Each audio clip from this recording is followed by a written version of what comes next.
இன்றே டவுன்லோட் செய்து உங்கள் ஃபேவரட் ஷோக்களை என்ஜாய் பண்ணுங்க. நல்லா இருக்குல்லம்மா. சரி இந்தா இத உன் பீரோல வச்சுக்கோ. பரவாயில்லம்மா. அட அட அட அட அட கண்கொள்ளா காட்சியா இருக்க. இப்படி ஒரு காட்சியை பார்க்க எவ்வளவு சந்தோஷமா இருக்கு தெரியுமா?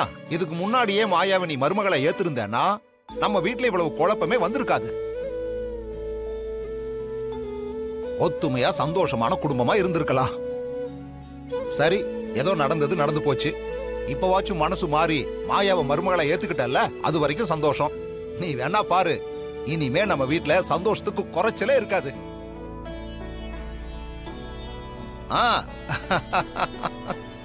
ஏங்க, உங்களுக்கு என் மேல கோபம் ஒண்ணும் இல்லல்ல? சே அன்னைக்கு இவங்களுக்கு விவாகரத்து ஆயிடுச்சுன்னு சொன்னப்ப நான் கோபப்பட்டேன். ஆனா எல்லாத்தையும் உணர்ந்து இப்ப நீ திருந்திட்டேங்கிறப்ப என் கோபம் எல்லாம் மறைஞ்சிருச்சுமா. இனி எதுக்காச்சும் மச்சான் உன்னை சவுக்கு எடுத்து அடிக்க வந்தா, ஏன் மச்சான் என் பொண்டாட்டி அடிக்கிறேங்கன்னு அவரையே நான் எதிர்த்து கேள்வி கேட்பேன். அவர் அடிக்கிற அளவுக்கு நீ மறுபடியும் தப்பு பண்ணாம இருந்தா கண்டிப்பா நான் அவர் எதிர்த்து கேள்வி கேட்பேன் பத்மா. ஐயோ, நான் எதுக்குங்க மறுபடியும் அந்த மாதிரி ஒரு தப்பு பண்ண போறேன்? நீங்க 3 பேரும் பழைய கோபத்தெல்லாம் மறந்து என்னை ஏத்துக்கிட்டீங்களே, இப்பதாங்க எனக்கு ரொம்ப நிம்மதியா இருக்கு. என்னன்னா, அண்ணன் தான் இன்னும் என்கிட்ட முகம் கொடுத்து பேச மாட்டேங்கிறாரு. அதுதான் என் மனசை போட்டு அறுத்துக்கிட்டே இருக்கு.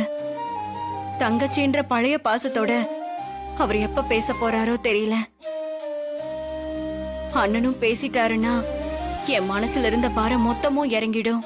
இத பாரு பத்மா, மச்சான் வந்து கோபக்காரர் தான், ஆனா எதையுமே மனசுல வச்சுக்க மாட்டாரு. நீ மாறிட்டேன்னு தெரிஞ்சா நிச்சயமா அவர் உங்ககிட்ட அன்பாவும் பிரியமாவும் பேசுவாரு. நானும் அந்த நம்பிக்கையில தாங்க இருக்கேன். சரி, நான் என் ரூமுக்கு போறேன் அத்தை. சரிம்மா, போ, பத்திரமா எடுத்துட்டு போ. சரி, வா சீனு. என் செல்லம்மா. சரி வா.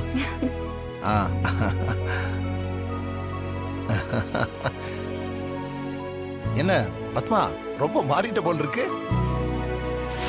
பத்மா மாயாவை தன்னோட மருமகளா ஏத்துக்கிட்டு நகையெல்லாம் கொடுத்திருக்காங்க.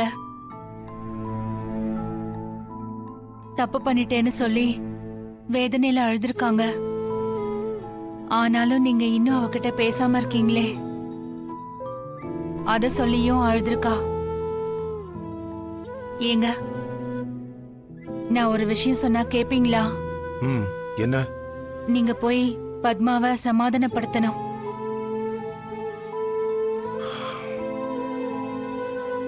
என்னங்க யோசிக்கிறீங்க? ஜானகி, அவ அழுதா வேதனைப்பட்டாங்கிறதுக்காக நான் உடனே அவகிட்ட போய் பேசணுங்கிற அவசியம் இல்லை. அவ பண்ணது சாதாரண காரியம் இல்ல. அதோட விளைவா நம்ம வீட்டுல என்னென்னலாமோ நடந்து போச்சு. அவ்வளவு சுலபத்துல என்னால எதையும் மறக்க முடியாது. அதனால அவ மேல இருக்கிற கோவம் குறையட்டும், அதுக்கப்புறம் நான் போய் பேசுறேன். அப்படி மட்டும் சொல்லாதீங்க. நீங்க நாளை தள்ளி போட பத்மா மனசு உடைஞ்சு போயிடுவா. அப்புறம் அது வேற மாதிரியான விளைவுகளை உண்டு பண்ணிடும். என்ன இருந்தாலும் அவ உங்களோட ஒரே தங்கச்சி தானே. அவளை நீங்க மன்னிக்கலனா வேற யாருங்க மன்னிக்கிறது? தயவு செஞ்சு போய் உடனே பேசுங்களேன்.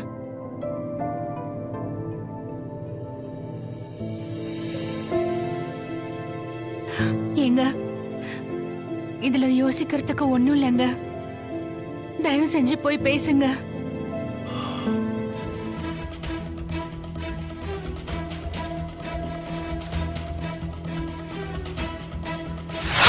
என்னண்ண, நீங்க போய் இப்படி ஒரு வார்த்தையை சொல்றீங்களேண்ண?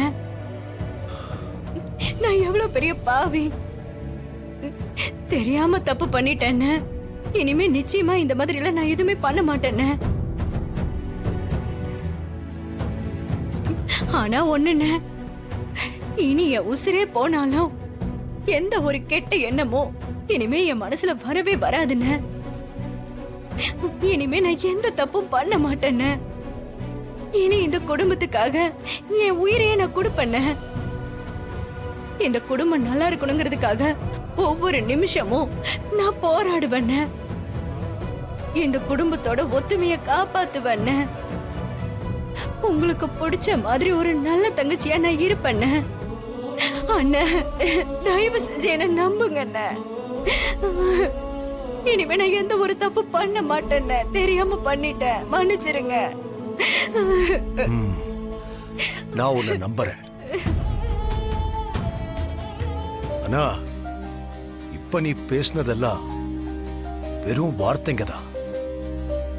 உண்மையான நம்பிக்கைங்கிறது போக போக நீ எப்படி நடந்துக்கிறேங்கிறத வச்சுதான் வரும். பார்க்கலாம்.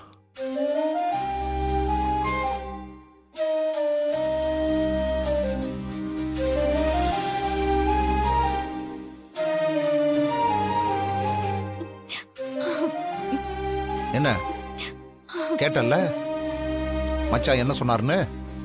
நீ வார்த்தையால மாறிட்டேன்னு சொல்றதை விட நடத்தையால மாறி காட்டணும். அப்பதான் மச்சான் மனசுல நீ முழுசா இடம் பிடிக்க முடியும். இனிமேலாவது பார்த்து நடந்துக்க. என் புள்ளைக்கு எனக்கு பிடிச்ச பொண்ணை கல்யாணம் பண்ணி கொடுக்கணும்னு ஆசைப்பட்டேன். அன்னைக்கு அப்புறம் இந்த வீட்டோட அதிகாரம் அவ கைக்கு தான் போகும். அவங்க பொண்ணும் இந்த வீட்டுக்கு வந்துட்டா இப்போ அவளோட அதிகாரமும் கொடி கட்டி பறக்கும். இப்பவும் நம்ம இந்த வீட்ல அடிமையா தான் இருக்கோம். நான் உண்மையால திருந்துட்ட மாதிரி நடிச்சேன். தொடர்ந்து நல்லவளாவே நடிச்சு இவங்க எல்லார் மனசுலயும் இடம் பிடிப்பேன்.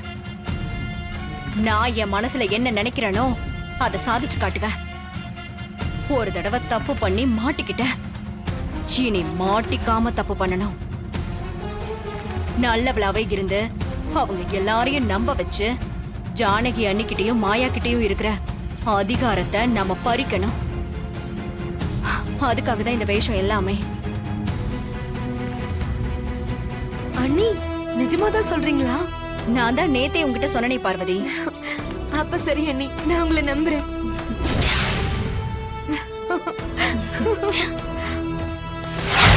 சொந்தமா ஒரு தொழில் பண்ணி உழைச்சு சம்பாதிச்சு உங்க கையில பணம் கிடைக்கிறப்போ அதுல ஒரு சந்தோஷம் கிடைக்கும்ல.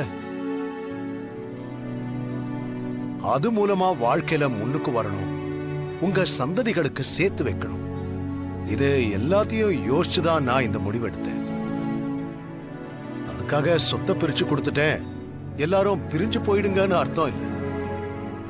நம்ம குடும்பம் என்னைக்குமே ஒத்துமையா சந்தோஷமா ஒரு கூட்டு குடும்பமா தான் இருக்கணும்.